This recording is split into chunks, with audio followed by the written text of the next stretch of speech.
Well, good morning, everyone, or good afternoon, good evening, or hopefully you have a good night wherever you are. It is Wednesday, it is Tuesday. What is today? I'm sorry, it's Tuesday, February 1st in the year 2022. It's hard to keep days straight now, you know. I do have a landscaper slash grass cutter coming this afternoon, or maybe around lunchtime. So that's how I can remember it's Tuesday. He's going to give me some estimates on doing some work, doing some cleanup in my yard, and other stuff. So hopefully he works out and I can hire him. Alrighty, I'm going to talk about planting seeds. All right, because I just mentioned a landscaper grass cutter, right? Didn't I? So planting seeds. I'll tell you a quick little story. Back in the late 80s, I was in the Navy and I was stationed in the country of Panama. The barracks I lived in, I was single at the time. The barracks I lived in caught on fire one night. Turned out there was a young sailor in the bottom floor who was drinking and smoking, and he was smoking in bed and fell asleep and caught the bed on fire. So no one got hurt. We all got evacuated from the building. And I forget where, I think we went back that night and slept in our rooms. Yeah, I'm pretty sure we did. But we had to move out of the barracks, and I went temporarily to a barge, and then I was moved into base housing. Dependents had been shipped out of Panama due to the tensions that were rising, that were leading up to Operation Just Cause and General Manuel Noriega. He was taken out of the country late 1989. So this is probably it was in 1989 sometime, I believe. So anyway, we moved into it was base housing, and it was four of us that moved in there. It was a 2-bedroom house. So four of us moved in. I had a roommate, and then there was another room. And my roommate, he traveled a lot into South America, different South American countries and whatnot. But that's another story with what happened to him. But when he was there, a lot of times when we were going to bed, he would start talking to me about investing in mutual funds. And I was like, what are mutual funds? And he explained them to me. And he talked about, the returns that some were getting. And he threw out different names of different mutual funds. And he got me excited about it. Because I was like, wow, And he subsequently, I won't tell this whole story, but he subsequently got arrested and got 20 years in prison to pool. So anyway, that's another story, but that helped shape me as a person, that experience. But anyway, then I did what I do. I re-enlisted in the Navy. I dropped my current time in the Navy, and I re-enlisted for a selective SRB, selective re-enlistment bonus, I think it was. And it wasn't a lot. And with all military bonuses, you get taxed quite a bit because they hold out the taxes when you get it. But anyway, I then took $1,000 and put it into a mutual fund. And then somehow I started a total of 3 mutual funds. One was in a brokerage account. I learned about IRAs at that time. They had traditional IRAs. I guess they didn't have Roth then. And I opened up a traditional IRA. So I had 2 mutual funds, I guess. Seems like I bought a third one too. And as we got into the 90s. As the 90s progressed, I was married. I had my oldest son was born. I was living in Puerto Rico. And my brother back in track just a bit, when I was in Illinois, so I was maybe 19 or 20, my older brother called me up one day, or contacted me somehow, had to be calling me up, and told me he had 5.5 acres of land in Southwest Virginia. And he said he didn't want to live on it. He wanted to move, and he wanted to know if I wanted to buy it. So it's 5.5 acres of land. And I was like, sure.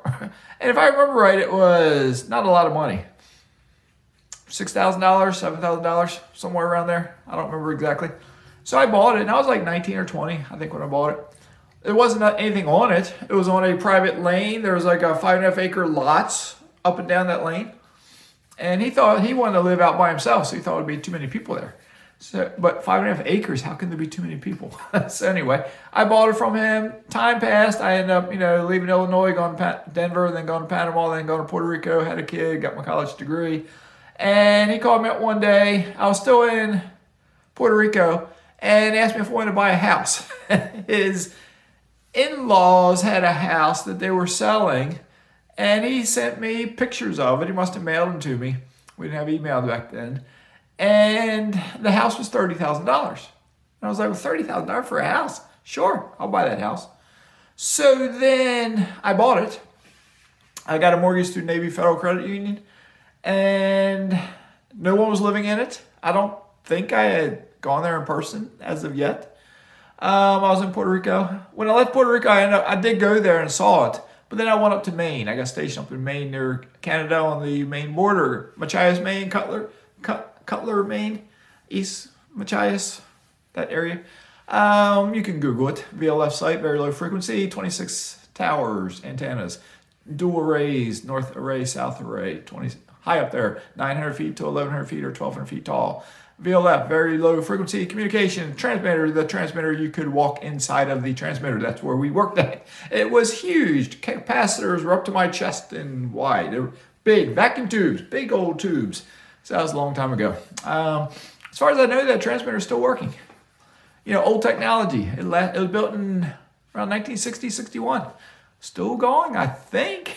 So anyway, I digress. But anyway, when I was up there, I got a phone call one day.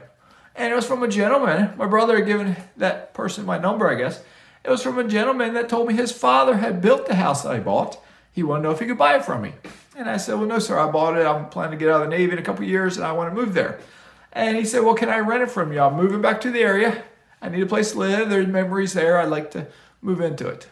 I said, okay. How much you want to rent it for? And he said, what's your mortgage? And I said, it was $225. He said, how about I rent it for $250 a month? And I said, okay. That puts somebody in the house. It's not sitting empty. I didn't know about running numbers. And it gave me more than my mortgage was. So I made $25 a month. So I was fine. So every month, like clockwork, I get a check in the mail. It was my rent check. And 2.5 years later, I was counting down to getting out, and I contacted them and said, hey, I'm going to be coming down there. Need y'all to move out of the house, and they ended up moving out of the house. And I think right before I got there, the gentleman had died of a heart attack, so I never got to meet him. So anyway, I was living there for a while and realized why housing was so cheap. There was no jobs there. And you learn as you go on. So I realized there's no job. So I was working a job, but it was low paying. And I intentionally took a job out of North Carolina that had a management training program. I figured I got a bachelor's degree in business. I want to work in business. So the management training program, I worked 6 days a week. I'd usually drive down on Sunday to someplace in North Carolina, South Carolina, Georgia, Tennessee, or in Virginia. And I'd stay there all week. They'd put me up in a hotel. And then I'd get off work on Saturday afternoon. I'd drive back to where I was. And on Sunday night, I'd drive back to wherever the next location was. And I did that for about, 2 months, 8 weeks, 10 weeks. And I was down in Raleigh, North Carolina, when the vice president, we had got to know each other by then, he called me up one day and said, hey, I think you're about done with your training. How about I offer you a store in this location? And he told me a location in the Shenandoah Valley in Virginia. And I was like, sure. Because he knew about my mom. My mom was sick at that time. So that would get me back closer to Maryland, where I was from. So he told me he would cut me a break and put me and my wife and my kid, my oldest son was there, my wife was pregnant at the time, put us up in a hotel in this spot in the Shenandoah Valley so we could find a rental property while I was working at the store. And I said, well, great. And he said, oh yeah, and you're working at the store. I need you for that first week because they're going to put me up in the hotel for a week. I need you during that week to work out of a different store that was 100 miles away. And I was like, what? And this is life in the business world. And that's how it was. He's like, we're paying for a hotel for you and your wife and your kid, and we're going to cover your meals for that week. So, but the manager at that store is gone for a week, so we need you to work that store and then, find a place to live, and then you'll cover the store in that town. So every morning I get up at dark 30, drive 100 miles to work the store, and it closed, I think, at 6. And then I would drive back. And when I got back, I was getting those real estate newspaper things and magazines, and I would get a map. We didn't have GPS then, and I would drive around looking for houses. And I looked at one, it was like in the dark, and I said, this neighborhood looks okay. So I called the number up and we made an appointment to go the next day. And it was like a Thursday, and I won't tell you the whole story because it was interesting, but we ended up moving into that house that weekend. All right. Lived there a year, moved into the next house that I bought that I just sold last year to move down here to Florida. Anyway, that seed had been planted in 1989 or so, about 1989, 1990, about investing in mutual funds. In 1999, when I was living in Virginia, I was poor. I was a police officer, not making a lot of money, had 2 kids by then, mortgage to pay, house was old, built in 1955, needed work. And I read a book by Susie Orman because I was reading all kinds of books trying to figure out how to be frugal, how to cut expenses. And I read a book by Susie Orman, and in the back of the book was links of interest, and they had Fool.com. And I checked out Fool.com, and my life was forever changed. I found the Fool. I learned how to buy individual stocks, and fast forward to today.